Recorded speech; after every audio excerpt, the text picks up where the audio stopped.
Are you planning a trip to Santorini but not sure what to do or where to go? Then this video is perfect for you. From iconic blue dome churches and breathtaking views to hidden gems and secret spots that most tourists completely miss, these are the top 10 things to do in Santorini, Greece. Whether it's your first time visiting the island or you're coming back for another trip, this guide will help you build the perfect Santorini itinerary. My name is Dylan and let's get right into this video. So starting off at number 10, we've got the Fira to Old Port donkey path. Now most tourists take the cable car down to the Old Port, and honestly that's exactly why you should skip it. This old stone pathway winds down nearly 600 steps from Fira all the way to the waterfront below. Along the way, you'll pass whitewashed walls, volcanic cliffs, flowers growing out of the rock, and some of the best views anywhere on the island. It takes about 20 minutes depending on your pace, it's completely free, and if you go early in the morning, you'll practically have the entire path to yourself. Just be prepared, it's steep. Bring water, wear good shoes, and definitely avoid doing this in the middle of the afternoon heat. But if you want one of the most unique walks in Santorini, this is absolutely worth doing. At number 9, we have the Pyrgos Village. While most tourists are packed shoulder to shoulder in Ia, Pyrgos sits quietly at the highest point on the island and somehow still feels overlooked. This small hilltop village has narrow winding streets, whitewashed homes, old churches, and a much more local atmosphere compared to the main tourist areas. At the very top, you'll find panoramic views over the entire island, and honestly, they're unreal.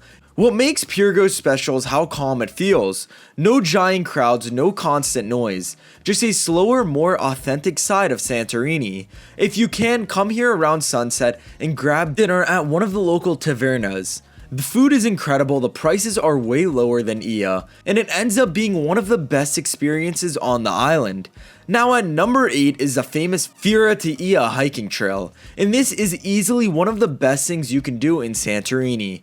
The trail stretches roughly 10 kilometers along the edge of the sunken volcano, connecting several villages while giving you non-stop views almost the entire way. On one side you've got dramatic volcanic cliffs dropping into deep blue water, and on the other side you've got whitewashed villages sitting right on the edge of the island. The scenery honestly feels unreal. The full hike usually takes around 3 to 4 hours depending on stops, and there are plenty of places along the way where you'll want to stop and take photos. Now this is not an easy casual walk. You're going to want good shoes, sunscreen, water, and ideally an early start before the heat kicks in.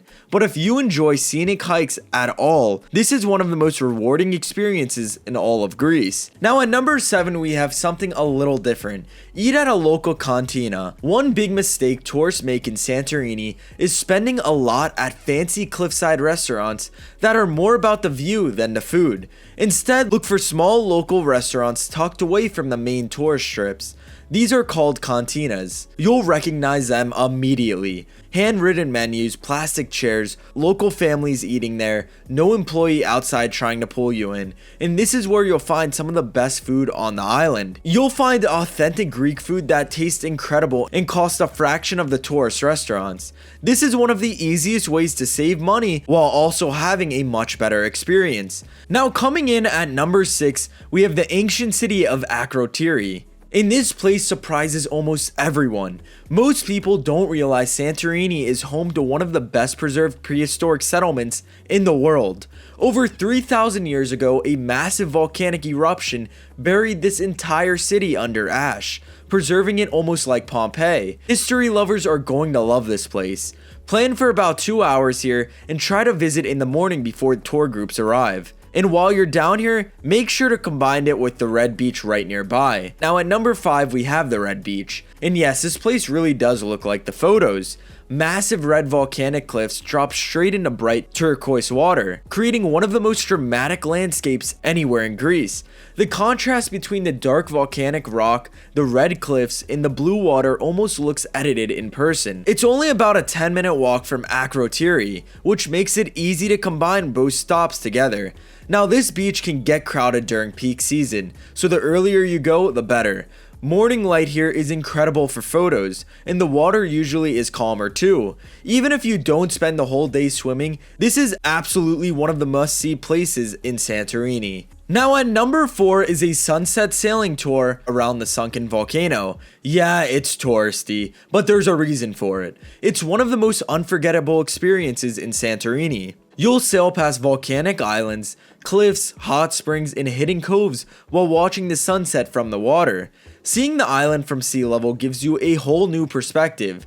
Most tours include food, drinks, swimming stops, and a few hours out on the water. If you can, book the evening tour. Watching the sunset behind the cliffs is something you won't forget. Coming in at number 3 is the Skaros Rock. This is a hidden sunset spot in Santorini. While thousands of tourists go to Ia, way fewer people hike out here. The trail follows the cliffs and leads to a rocky point overlooking the sunken volcano. And once you get there, the views are unreal. Open sky, deep blue water, and one of the best sunsets you'll ever see. It's quiet, peaceful, and feels way more special than crowded spots in Ia. It's one of those places you don't forget. Now at number 2, we have the Ia Castle ruins during the golden hour. Now Ia absolutely deserves the hype, but the mistake most people make is showing up right before sunset when the crowds are already insane. Instead, arrive at least an hour earlier during golden hour. This is when the lighting is at its absolute best. The white buildings start glowing and blue domes light up, and the sun reflects warm orange light across the water. This is a classic Santorini postcard view. Now at number 1 we have the best thing, and that's just spending a morning in the village. Most tourists completely overlook it. They pass right through it on the way between Fira and Ia without ever stopping, and honestly that's a massive mistake. This village sits at one of the highest points on the sunken volcano, which means the views here are actually even better than parts of Ia and Fira. But what really makes it special is how peaceful it feels. Early in the morning before the crowds wake up, the entire village feels calm and quiet. Just whitewashed buildings, blue water, soft sunlight, and the sound of wind coming off the sea. No giant crowds, no noise, no chaos. Just Santorini at its absolute best. And those are the top 10 things to do in Santorini, Greece, including hidden gems in places that most tourists never find. If this video helped you plan your trip, make sure to give it a like and subscribe for more travel guides just like this one. And let me know in the comments below which spot are you going to first. But we hope you guys enjoyed this travel guide, and we'll see you in the next Barjack's travel video.